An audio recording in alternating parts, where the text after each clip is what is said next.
syafaat Nabi dan selain Nabi Muhammad SAW bagi yang masuk surga ini.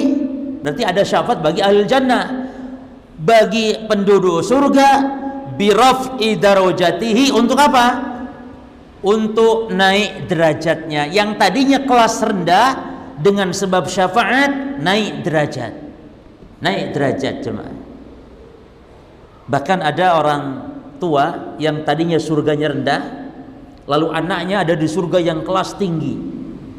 Ya kalau hidup di dunia cuma ada VIP, ada ekonomi, kan gitu jemaah.